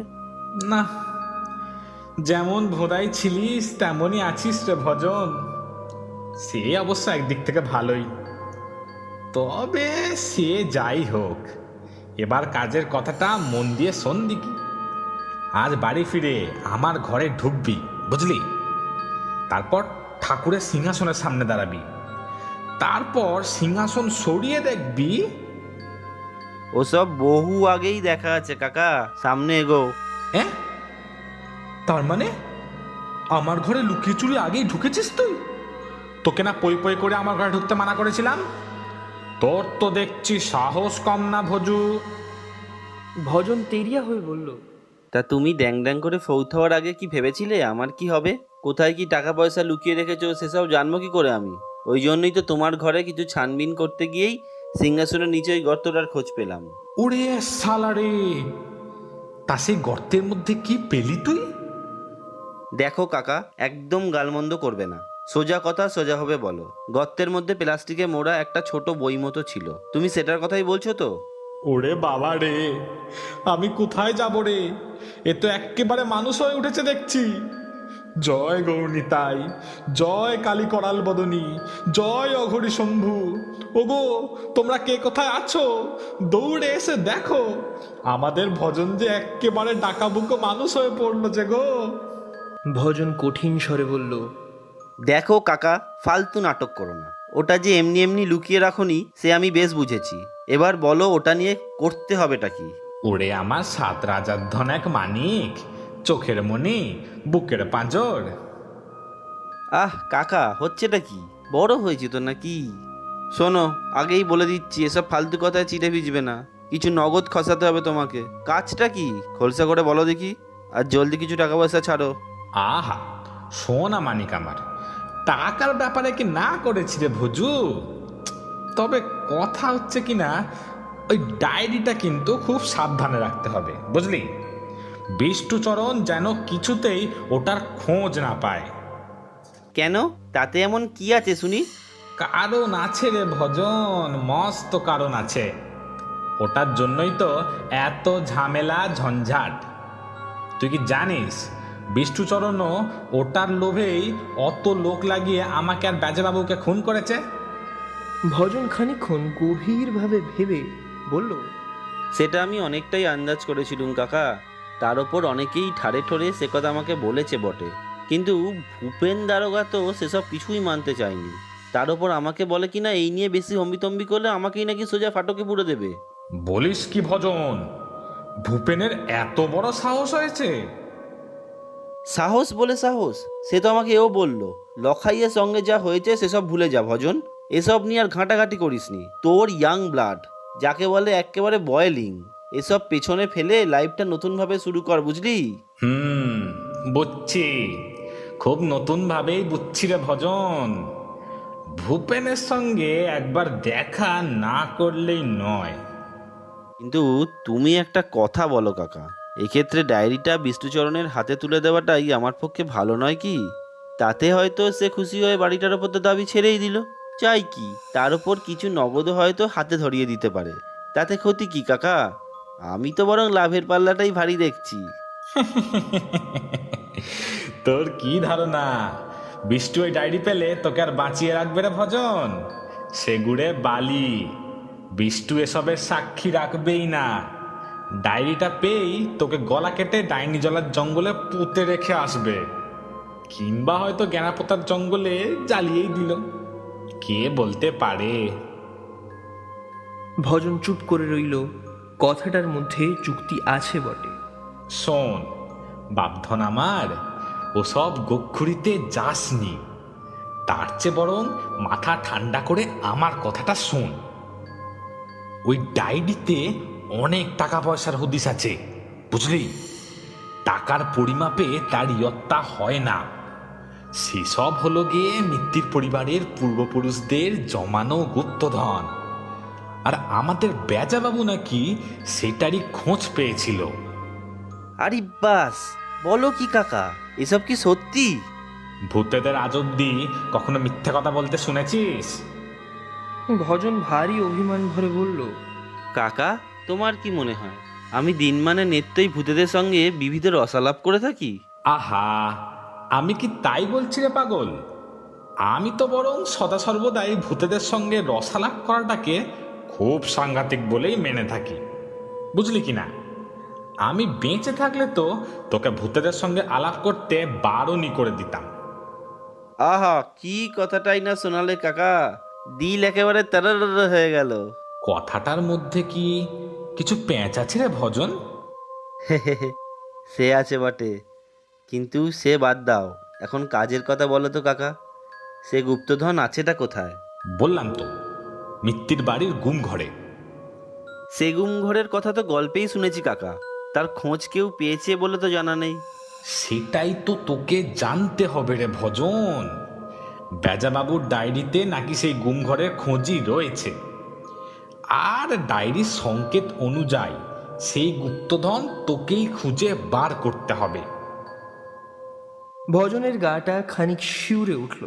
সে বুঝতে পারল যে তার ঘাড়ের রোঁয়া দাঁড়িয়ে উঠেছে, কিন্তু লখাইয়ের কথা এখনো শেষ হয়নি। আর শোন ভজন, এ কিন্তু সহজ রাস্তা নয়, পদে পদে বিপদের আশঙ্কা আছে। তবে সেসব যদি বুদ্ধি খাটিয়ে কাটিয়ে দিতে পারিস তবে আর চিন্তা নেই। বিপদের কথা শুনে ভজনের গলাটা শুকিয়ে গেল। কোনো রকমে সে বলল, কিন্তু কাকা, বিপদ এলে কি করব? ফের ঝাঁঝিয়ে উঠল সেই কণ্ঠস্বর। ছেলের কথা শোনো, মনে হয় এক্ষুনি ঘেঁটি ধরে গঙ্গায় চুবিয়ে আনি। বিপদ এলে বাঘের বাচ্চার মতো লড়বি, বুঝলি?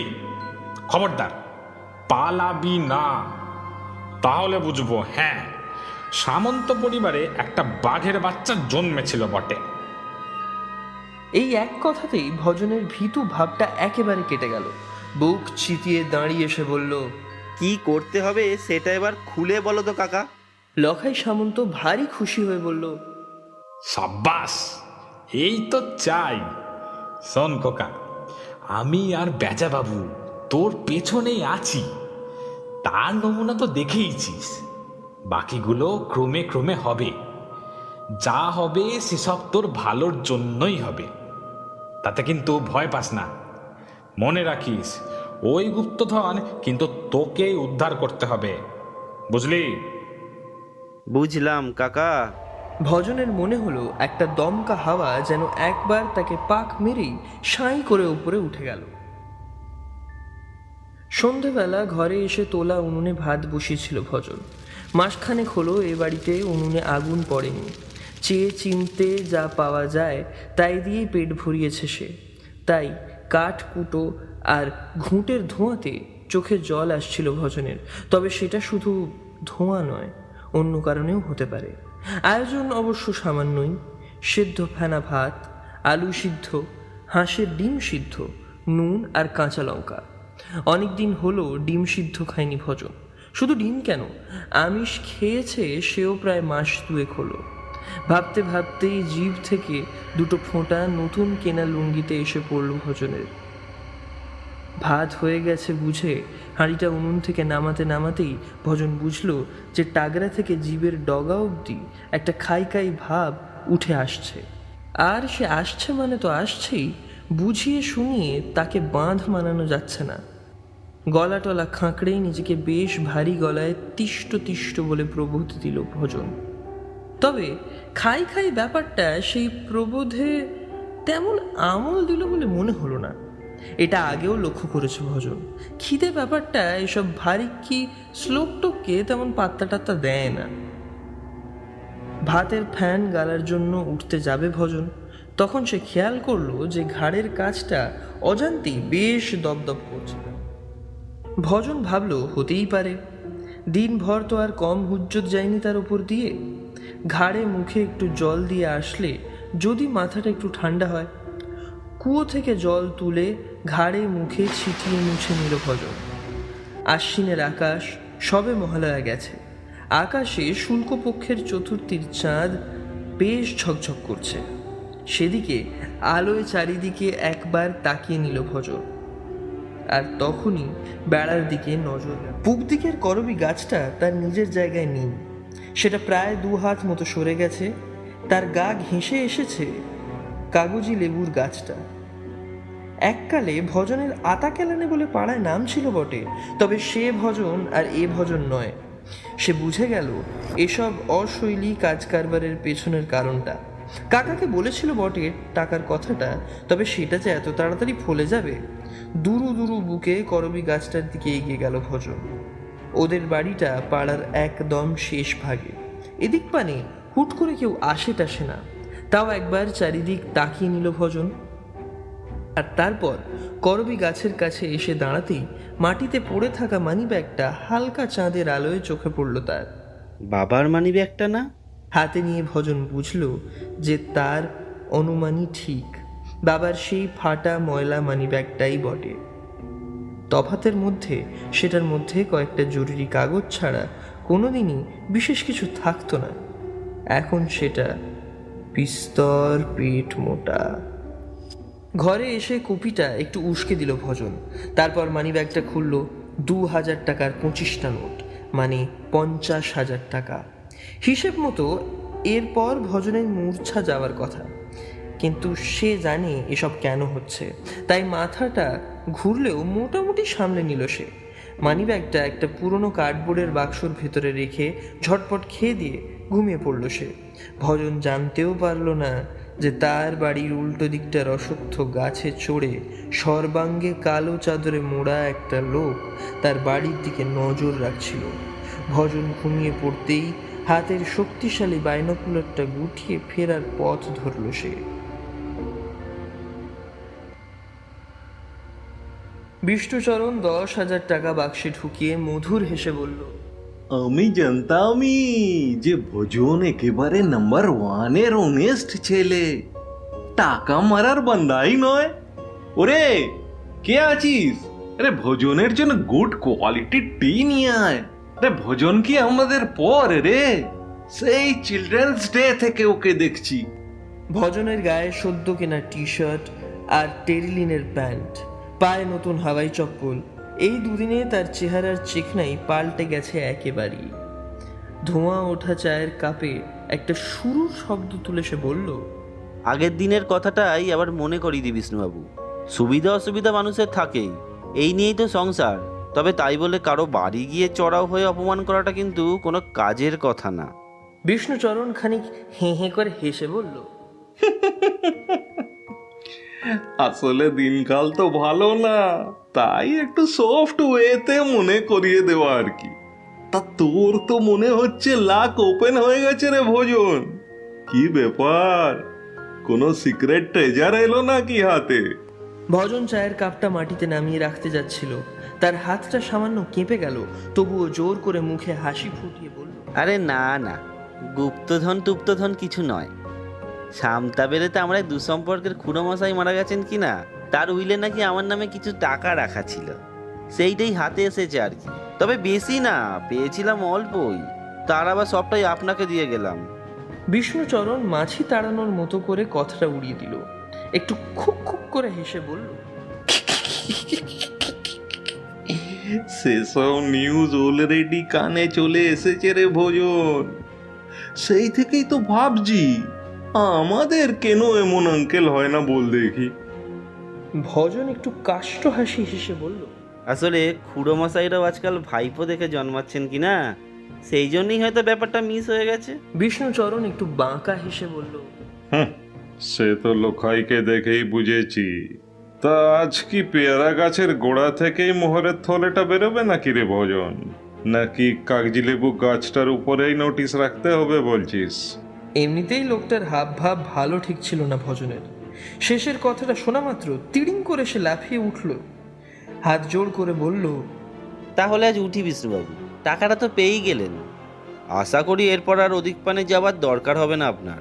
আর হ্যাঁ, দরকারের সময় বড় সাহায্য করেছিলেন, এই উপকারটুকু মনে রাখবো। ভজন চলে যাওয়ার পর করিম আর হরেকৃষ্ণকে কাছে ডাকলো বিষ্ণুচরণ, তারপর গম্ভীর গলায় বলল, গনুচোর কি বলল? ভজন টাকা পাচ্ছে কোথায়? গনু তো বলল ও ভজনকে দেখেছে বাগিচামে কি একটা পেরের নিচে থেকে টাকাটা কুড়িয়ে নিতে, কিন্তু টাকাটা কি করে ওখানে এলো সেটা ও ঠিক ইয়াদ করতে পারছে না। বিষ্ণুচরণ মধুর হাসিতে ভুবন ভরিয়ে বলল, হতেই পারে। তোর মতো কাল কুষ্মান্ড যখন আমার কাছাড়ি এনলাইটেন করে থাকতে পারে, তখন গাছেরই বা টাকা বিয়োতে দোষ কি, তাই না রে করিম? করিম বুঝদারের মতো মাথা নেড়ে বলল, এই কথাটাও তো সচ্চি লাগছে হুজুর। বিষ্ণুচরণের হাতের কাছে একটা সুপুরি কাটার জাঁতি ছিল, সেইটিকে টিপ করে করিমের রগের দিকে ছুঁড়ে চেঁচাতে লাগলো। ও তো ছাড়া বেলিক বেয়াদব স্কাউন্ডারেল ইডিয়েট স্টুপিড মাথা মোটা স্কন্ধ কাটা কোথাকার, এক্ষুনি দূর হ চোখের সামনে থেকে। ফের যদি তোকে আশেপাশে দেখেছি ঠ্যাং খোড়া করে ছেড়ে দেবো। করিম আই বাপরে বলে এক লাফে বৈঠকখানার বাইরে গিয়ে পড়ল। তারপর চোঁচা দৌড়। সেদিকে তাকিয়ে হরে কৃষ্ণ ভারী দুঃখিত মুখে বলল, কথাটা আপনি ঠিক বললেন না কর্তা। বিষ্ণুচরণ কিছুক্ষণ স্তম্ভিত হয়ে চেয়ে রইল গদাইয়ের দিকে। তারপর খুব ঠান্ডা স্বরে বলল, জাতিটা একটু কুড়িয়ে এনে দিবি হরে? কেন কর্তা? আগের বারে টার্গেট মিস করেছি, এবারে আর করতে চাই না। হরে কৃষ্ণ আই বাপ করে লম্বা দিতে যাচ্ছিল, তার আগেই বিষ্ণুচরণ বাঘের থাবায় তাকে পেড়ে ফেলে বলল, মাঝে মাঝে ইচ্ছে হয় তোদের দুটোকেই সুন্দরী চরে পুঁতে দিয়ে আসি, তাতে যদি আমার অ্যাঙ্গার কিছুটা মেটে। হরে কৃষ্ণ চিঁ চিঁ করছিল, তাকে ছেড়ে দিল বিষ্ণুচরণ। তারপর একটা বাঘাটে গলায় বললেন, বাকি কাজ যা বলেছিলাম তার কি হলো? সব রেডি?